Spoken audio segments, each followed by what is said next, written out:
Ooh, daddy. Hi guys, Alex here, and today we're going to be reacting to and discussing Trisha Paytas' latest Instagram rant about Gabbie Hanna. If you guys haven't been following the Gabbie Hanna drama, she's actually been going on a bit of a Twitter spree for the past week. It's like she's on Twitter all the time, and that can't be good for anybody's mental health. So the reason that she's going off on Twitter is because her latest music video special didn't do as good as she expected it to do. But I have news for Gabbie Hanna. Sometimes stars just tend to dim. And she seems to be blaming this on YouTube. She thinks there's a huge conspiracy against her, that she's been shadow banned, even though it was actually proven that she was put on the trending page. She was just kind of, I think she was like 24 on the trending page, so she wasn't exactly #1 on trending, but she was there. But sometimes the content you create doesn't do as good as you expect it to do. Just look at Lady Gaga, for example. She put out Art Pop in 2013, and I think it was just ahead of its time. It was a masterpiece, but for some reason, it just flopped. Now, artists can always make comebacks, as, for example, Lady Gaga, again, with her new Chromatic album, which is doing absolutely wonderful. It's so good. Honestly, you should check it out if you haven't already. So, Gabbie Hanna, what exactly is the problem here? She seems to be the common denominator in so much drama, and yet she's been claiming on Twitter that she's the victim in all this. There's a huge conspiracy against Gabbie Hanna. We all just have it out for Gabbie Hanna, and she's done nothing wrong. Right. Anyways, let's just take a look at what Trisha Paytas had to say. I mean, she knows her better than I do. Let's just get right into it. I mean, shall we? I just want to say Gabbie Hanna is a fucking piece of shit. Gabbie Hanna, you need help. Your biggest fear is that you think you're crazy. You are. Here is your sign. You are surrounded by people so far up your ass that they're not telling you to get the fuck off the internet and get some help, because you are fucking delusional. The fact that you... I have to say, like, you know, you messed up when Trisha Paytas is online calling you crazy. I mean, talk about a yikes. Hey, you never bring anyone's name. You hate bringing my name into it. You hate starting drama. You did it back then. You do it to every single person. You are actually delusional. Why? Nobody fucks with you. Think about it. It's not everybody else. It's you, Gabbie. Think about it. Think of all the people you screwed over. The people you didn't give song credit to. The people you never paid for music. The people that you fucked up their set because of your eating and training schedule. Wow, I think that, like, out of a lot of things, obviously Gabbie has messed up in so many ways, but to actually hire music producers and people to do work for you and then not pay them, that has to be high up there on the list of bad deeds, in my opinion. When things weren't catered to you. Lies that you told about people's significant others hitting on you and shit. You're a fucking piece of shit. I don't just go up and start talking shit about you to people. People talk shit about you because you need help, and it's why people don't fuck with you. Accountability. You fucked up. You've scammed your fans. Okay, let's talk about the scamming her fans. So she did last year some sort of shady thing when it came to makeup brushes. I'm not exactly sure how that was, but Tana Mojo did the exact same thing. And honestly, I think Tana Mojo is being called out right now as well, if I'm not mistaken, which she has done quite a few shady things in her past that just seem to be glossed over, right? I think mostly because she was probably young.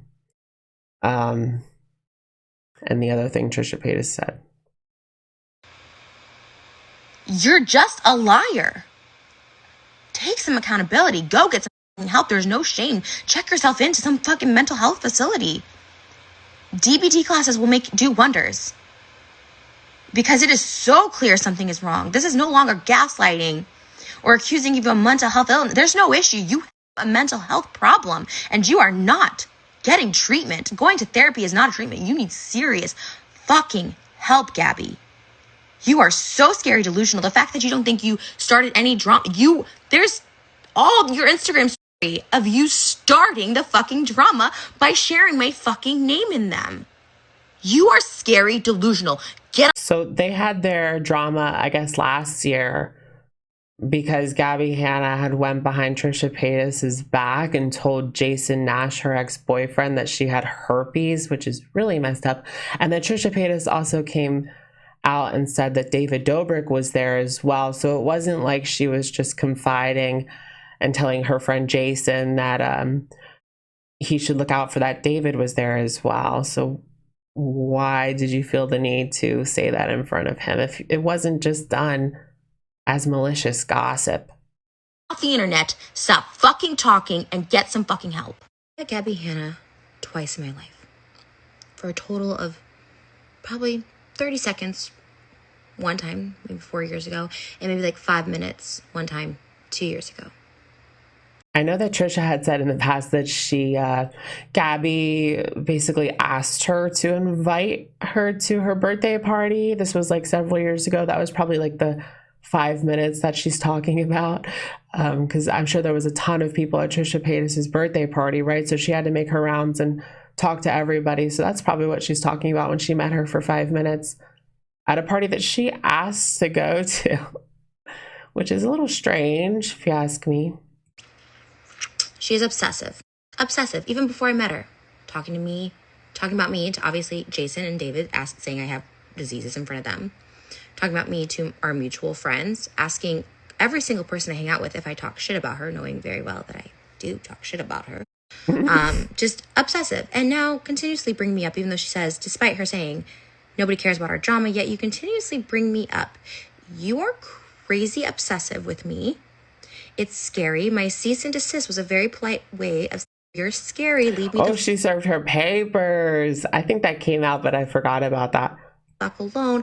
I'm going to let someone legally know your harassment of me and that I'm having issues with you. And I'm publicly letting people know that I'm having issues with you because you are scary, obsessive, and obviously delusional. Our delusions come out this past week, even though I've known about these for a long time through our mutual friends. Seeing them come out even more is scary. You're going to end up hurting somebody or yourself or me. So I am publicly saying this. This girl is obsessive. She's not getting the help she needs. No one is taking her off the internet and trying to help her. She just continuously, and I'm still on her mind. She did a video about our drama 6 months after. Then yesterday in her podcast, she keeps bringing this weird shit up, like between manic and happy and laughing at me for sending her a cease and desist. That is my way of letting people know I don't want to be your friend. I don't like you. That's it. I'm letting you know. Stop being obsessive with every fucking person I hang out with. You're a freak, Gabbie. Stop it. My whole life that is really strange to me that she's asking everyone that she hangs out with if they're mutuals. She'll ask them if Trisha is talking about her. That is quite obsessive, if you ask me. I know Trisha does have a bit of a shaky track record, right, if we just take into account her trolling throughout the years, but she does seem very serious here. I do have a bit of a hard time believing that Gabbie is this dangerous person, but she definitely seems like she's unraveling. I met someone so crazy, delusional, and not reading social cues. It's scary. There's psychopathic tendencies there. I'm actually scared because we live in the same vicinity. This girl brings my name up every chance she gets publicly, asks people about me privately. Just stop. But I think it's worth mentioning that Trisha does know her more than anyone in the audience does, right? Even though they've only, seen each other in person for 7 minutes total, she said. Stop. And if something happens to me, this girl has been harassing and obsessing me over years, and any one of my friends or people who know her can tell you the exact same thing. Gabbie's always at you. Gabbie knows every single thing about you. Stop it. Gabbie Hanna doesn't write her own music at all. So is Gabbie Hanna like a crazed fan of Trisha? And now that she has, her own platform, she wants to get into contact with Trisha. I just see that Gabbie wrote Trisha a very nice message, and it seemed genuine at the time, at least what I've read of it that they put out. She was just reaching out to her if she needed anybody to talk to. Doesn't pay the people who do write the music, and definitely doesn't credit them. Remember on TRL when she said she wrote Satellite all by herself, and then it magically deleted because... Okay, but who watches TRL? But seriously, she didn't give anyone else credit. She didn't pay these people. That I have a huge problem with, and that could be easily proved, right? Guess who really did write all that himself? Out loud. There's a reason Even these out people don't fuck with loud? you. You don't write your own music. You're not mainstream because of drama videos about it. You're not mainstream because your songs are just about you and no one can relate to being a fucking meme and all your are sad and shit. Like, I'm a meme and no one relates to that. I'm a meme. Okay, but I have to say I really liked Out Loud and Butterflies when they first came out. And then after that Jessie Smiles video hit, I just couldn't listen to the songs because I couldn't stop thinking about Gabby's drama. People can relate to Billie Eilish and Taylor Swift because they do general themes that people can relate to. That is why you're not a poppin' pop star, bitch. Number one person. I've heard Gabbie saying, I think that's one of the main reasons she's not a pop star. The voice just isn't there, but like, you know, there's auto-tune. Anyone can make a song these days. Okay, so this is terrifying for real. She needs someone to get her off the internet to get help. I've been there, I got help. I'm treating mental illness before it gets worse. She's going to end up hurting someone or herself. Get her help. Wow. You should be afraid of is somebody who has nothing to lose. And you guys took so much from me, and I have nothing to lose. She's not saying this is a troll or it's for attention. Oh, she got promo for her music. Okay, that was scary. You could see like something off with her in that. Like, she keeps doing this. And it's like scary. But Trisha right now. She's literally saying, be scared of someone with nothing to lose, and she has nothing to lose. She will end up hurting somebody or herself. This is the darkest thing I've ever seen. This is the scariest I've ever seen someone spiral. And she's not saying it's a troll. She's not snapping out of it. This has been going on for a week straight. It's not defending herself. It's battling every single person, bringing up every... Right, she would quote tweet complete randoms on Twitter for hours, responding. Oh, that's such a bad look. Single thing, harping on it. Instead of just going on, saying her piece, getting on with... No, and now she's just lying and being delusional and threatening. And it's scary. Gabbie's side. She made a video like a few months ago that I thought cleared up some of the things. Like, there were still a couple questions left unanswered, but I feel like she should have just left it at that. She does have her fans at the end of the day that go hard for her even still. And then she has that private Discord server, which I believe that she was in there talking to her fans, and they kind of gassed her up because that's her echo chamber. Like, all those people obviously love her. They're going to tell her to do whatever she says. It's a strange thing, in my opinion. Last week, because I know being pushed to a brink where you start having a mental breakdown online, and it's really scary, and like, you really need to get help. If enough people are telling you go get help, like, you don't want to hear it, you don't want to believe it, you think like they're all crazy and you're in the right. I know that feeling. Okay, but you know what? It pushed me to actually get help because I actually like did need it. And not coming out of place of malice. Like, I don't like the girl. Never liked her. I think she's a horrible human being. Doesn't mean she's still not a human being. So I really wanted her to get off the internet and have someone step in and like get her help because she like needed it. Like, it was 48 hours, 72 hours of her just battling people on Twitter and getting her boyfriend involved in it, and just random people. We've all seen her just DM.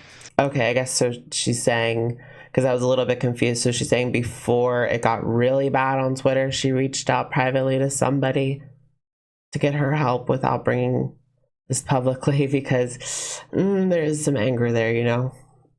Random people and make phone calls to random people to try and convince them that she's in the right. Like, who does that? It's not right. It's not. And like, I was on her side last week, like, hey, go get help. Like, hey, I don't like you as a person, but you're a person, go get help. And I still feel that way, but now it's like becoming scary. She's threatening. She keeps obsessively bringing up and shit, and it's like, stop. Get help. Okay, so that was a bit of a wild ride. Let me know what you guys think in the comments down below, and I will, of course, catch you guys in the next one. Bye, guys.